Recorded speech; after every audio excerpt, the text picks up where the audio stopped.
ओम शांति। आज दिनांक 13 जून 2022 बाबा ने महावाक्य में हम बच्चों को जो शिक्षाएं दी उनका मनन करेंगे। आज बाबा बोले, मीठे बच्चे, यह पाठशाला है नर से नारायण बनने की। पढ़ाने वाला स्वयं सत्य बाप, सत शिक्षक और सतगुरु है। तुम्हें इसी निश्चय में पक्का रहना है। यह पाठशाला है नर से नारायण बनने की। पढ़ाने वाला स्वयं सत्य बाप, सत टीचर और सतगुरु है। तुम्हें इसी निश्चय में पक्का रहना है।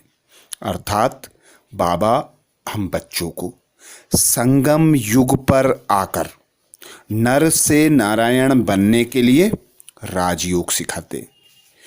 राजयोग अर्थात रुद्र ज्ञान यज्ञ में बिठाते। काम चिता से उठाकर ज्ञान चिता पर बिठाते। बाबा कहते, तुम बच्चों को मैं अपने साथ ले जाने आया हूं। मैं तुम्हारा रूहानी बाप हूं। अर्थात देहधारी बाप एक जन्म का होता है। हम बच्चों का जो अविनाशी पिता है वह संगम युग पर आता है हम बच्चों को अपने साथ ले जाने के लिए। तो बाबा आकर पहले हमें जाने के लायक बनाते हैं। तो कहते हैं, तुम हो गॉडली स्टूडेंट। तुम्हें मैं सम्मुख बैठ ब्रह्मा तन का आधार लेकर पढ़ाता हूं। जिस पढ़ाई के आधार पर तुम बच्चे नर से नारायण बनते हो, तो तुम्हें यह निश्चय रखना है कि हमारा अविनाशी पिता अर्थात हम आत्माओं का पिता स्वयं परमात्मा निराकार इस संगम युग पर आया है। बाप टीचर सद्गुरु बनकर पालना करते हैं, ज्ञान देते हैं और साथ में ले जाते हैं। तो बाबा कहते, यही पक्का पक्का निश्चय बैठा लो। तो बाबा कहते हैं, भक्ति मार्ग की पुस्तकें पढ़ने से क्या फायदा हुआ? कोई फायदा नहीं होगा। शिव को भी ऐसे याद करने से क्या फायदा हुआ? कोई फायदा नहीं होगा। जब तक तुम यथार्थ रूप से परमात्मा पिता को ना पहचानो, जब तक निश्चय बुद्धि होकर बाप टीचर सद्गुरु की श्रीमत पर ना चलो, तब तक तुम्हें बाप का वर्षा मिल नहीं सकता। तो बाबा संगम युग पर मिलता है, हमें ब्राह्मण बनाता है और कहता है, ब्राह्मण बने बिगर कोई देवता बन ना सके। सन्यासी आदि समझाते हैं, गीता का पाठ पढ़ाते हैं, पर वे हैं देहधारी। वे भक्ति मार्ग की पुस्तकें पढ़ाते हैं, पढ़कर धारण कर हमें सुनाते हैं, पर स्वयं भगवान आकर हम बच्चों को गीता का सार समझाते हैं, क्योंकि वे है नॉलेजफुल। वही गति दाता सदगति दाता है, क्योंकि निराकार पिता परमात्मा स्वयं भगवान है। वही सबका सदगति दाता है। तो अब बाबा कहते, तुम बच्चे जानते हो नर से नारायण बनने के लिए इस पाठशाला व रुद्र ज्ञान यज्ञ में बैठे हो। शिव बाबा अक्षर अच्छा लगता है, बरोबर बाप और दादा जरूर हैं। इस निश्चय से तुम आए हो। बाबा ब्रह्मा द्वारा सभी वेद शास्त्रों का सार समझा रहे हैं। कहते हैं, हम तुमको त्रिकालदर्शी बना रहे हैं। अब तुम बच्चों को मेरे साथ अपने घर चलना है। फिर वहां से तुम सतयुग में अर्थात सत दुनिया में पार्ट बजाने आओगे। तो एक ही सत बाप आकर सत ज्ञान सुनाते हैं और हम बच्चों को नर से नारायण बनाते हैं। कहते हैं, यह निश्चय कर लो कि पढ़ाने वाला सत बाप है, सत शिक्षक है, सतगुरु है। इसी निश्चय के आधार पर तुम बच्चों को गति सद्गति मिल जाएगी। प्रश्न किया बाबा ने, तुम बच्चों को किस बात का जरा भी फिक्र नहीं होना चाहिए? तुम बच्चों को किस बात का जरा भी फिक्र नहीं होना चाहिए, क्यों? उत्तर में बाबा कहते, अगर कोई चलते चलते हार्ट फेल हो जाता है, शरीर छोड़ देता है, तो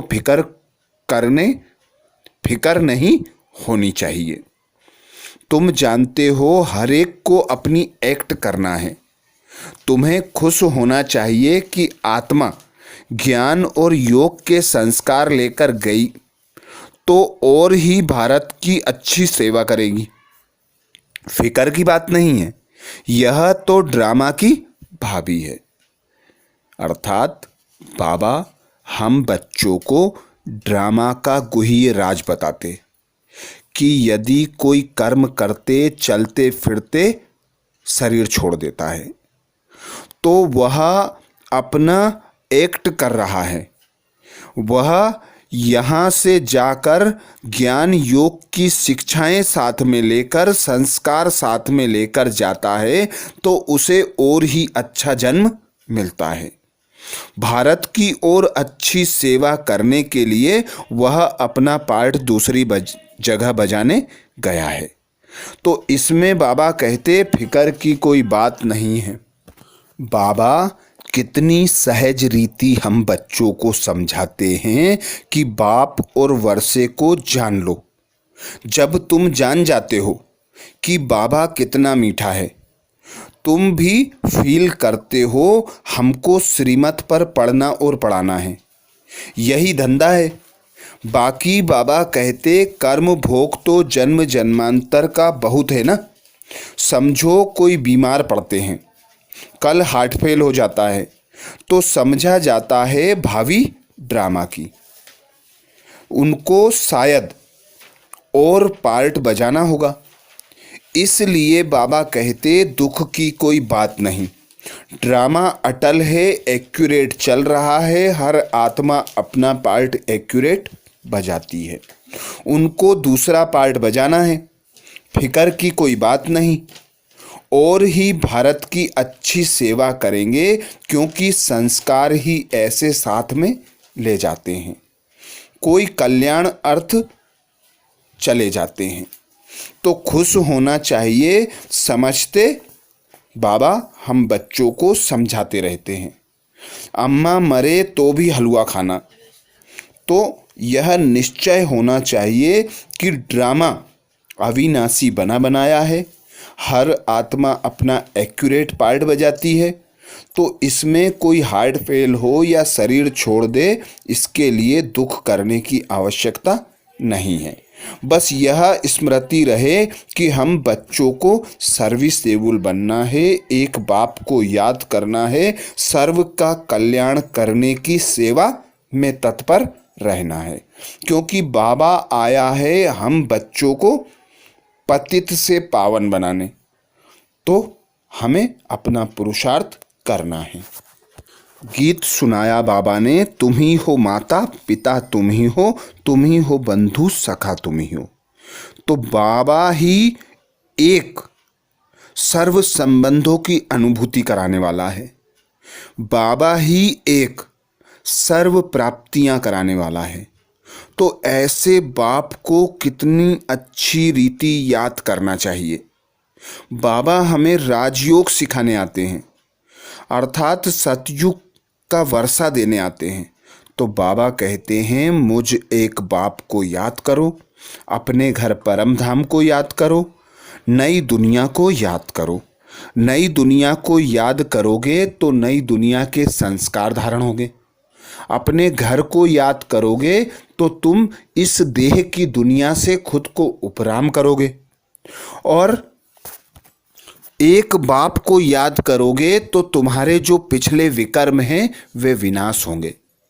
तो एक बाप को याद करना, अपने घर को याद करना, नई दुनिया को याद करना। पुरानी दुनिया को भूल जाना है, क्योंकि उस दुनिया से अब हम मर चुके हैं। तो देह तथा देह के संबंध, सुख सुविधा के साधन, कर्मों के बंधन से खुद को न्यारा और प्यारा बनाने का पुरुषार्थ करना है। एक बाप को इतना याद करना है कि अंत में भी एक बाप ही याद आए, जिससे अंतमति सुगति हो जाए। अब बाबा कहते हैं, बच्चे देह सहित देह के सभी धर्म छोड़ो, अपने को आत्मा समझो। मैं आत्माओं का बाप हूँ, मैं सन्यासी नहीं हूँ। बाप को याद करो, इस देह के धर्म को भूल जाओ, बड़ा सहज है। अभी बाप के साथ बैठे हो, ब्रह्मा द्वारा बाबा बैठ बतलाते हैं। बाप दादा दोनों कंबाइंड है, जैसे दो इकट्ठे पैदा होते हैं ना, यह भी दो पार्ट इकट्ठा चल रहा है। बच्चों को समझाया जाता है अंतमति सोगति। जब शरीर छोड़ते हैं उस समय बुद्धि कहाँ चली गई, तो वहाँ जाकर जन्म लेना पड़ेगा। अंतकाल पति का मुंह देखती हैं तो बुद्धि वहीं चली जाती है।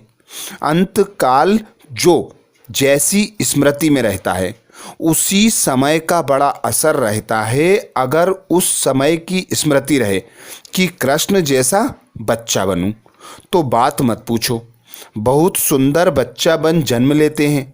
अब तो अंतमति एक ही लगन लगानी है, अर्थात एक ही बाप को निरंतर याद करना है कि गति सदगति प्राप्त हो जाए।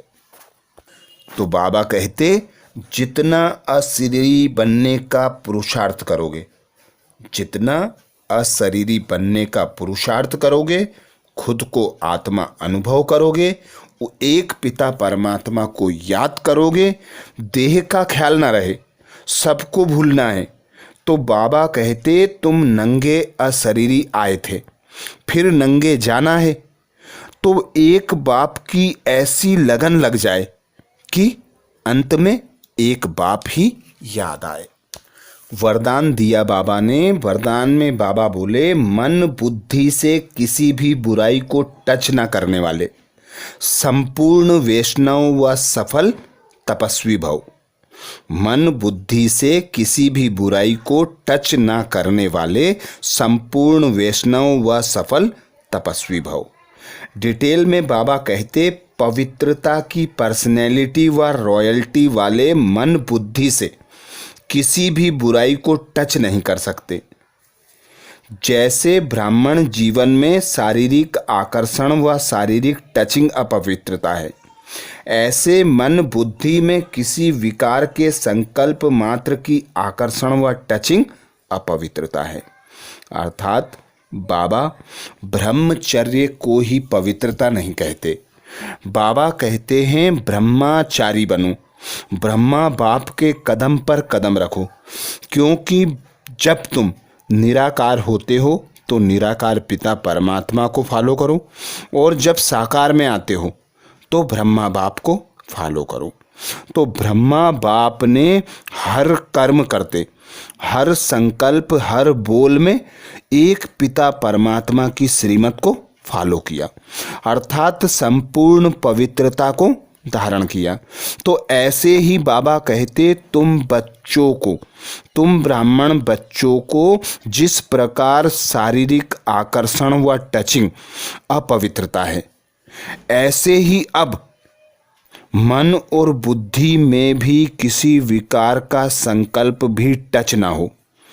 क्योंकि अब तुम्हें घर जाना है, इस देह की दुनिया से न्यारे प्यारे बनकर घर जाना है, और फिर सतयुग में जाना है। वहाँ है संपूर्ण वैष्णव। वैष्णव अर्थात देवी देवताओं के जो महिमा है, 16 कला संपूर्ण, सर्वगुण संपन्न, संपूर्ण निर्विकारी, संपूर्ण अहिंसक बनकर संगम युग पर ही संपूर्ण बनना है, फिर अपने घर अशरीरी होकर जाना है। तो बाबा कहते, सफल तपस्वी अर्थात तुम्हारे स्वरूप में, चाल चलन में, नैन में, चेहरे में, दृष्टि, वृत्ति, कृति सब कुछ पवित्र हो जाए, तब तुम्हारा प्रत्यक्ष रूप दिखाई देगा। तभी तुम सर्व बुराइयों से उपराम हो सकोगे। तो बाबा कहते तो किसी भी बुराई को संकल्प में भी टच ना करना। यही संपूर्ण वैष्णव व सफल तपस्वी की निशानी है। तो सदा अपने लक्ष्य को याद रखना, अपने घर को याद रखना, एक पिता परमात्मा की श्रीमत पर चलना, एक पिता परमात्मा की याद में रहना, तभी संगम युग पर संपूर्ण संपन्न, संपूर्ण वैष्णव, सफल तपस्वी बन सकेंगे। स्लोगन में बाबा कहते, मन की उलझनों को समाप्त कर, वर्तमान और भविष्य को उज्जवल बनाओ। मन की उलझनों को समाप्त कर, वर्तमान और भविष्य को उज्जवल बनाओ। मन में जो उलझने हैं, जो आकर्षण है, आसक्ति है, बाबा कहते उसे मिटाओ, क्योंकि चिंता चिता के समान होती है। जितना जितना तुम पुरानी दुनिया को देखते हो, उतनी उतनी उलझने दिखाई देती हैं। जितना जितना गृहस्थी बनते हो, उतनी उतनी उलझने आती हैं। तो अब तुम बच्चों को ट्रस्टी बन जाना है, साक्षी बनकर हर आत्मा का पार्ट देखना है, खुद को न्यारा प्यारा अनुभव करना है। तो हर उलझन से खुद को उपराम करने के लिए अशरीरी बनने का अभ्यास करना है। जितना हो सके इस शरीर से न्यारे और प्यारे बनकर अपना वर्तमान और भविष्य को उज्जवल बनाना है। तो ये थे बाबा के महावाक्य। अच्छा, ओम शांति।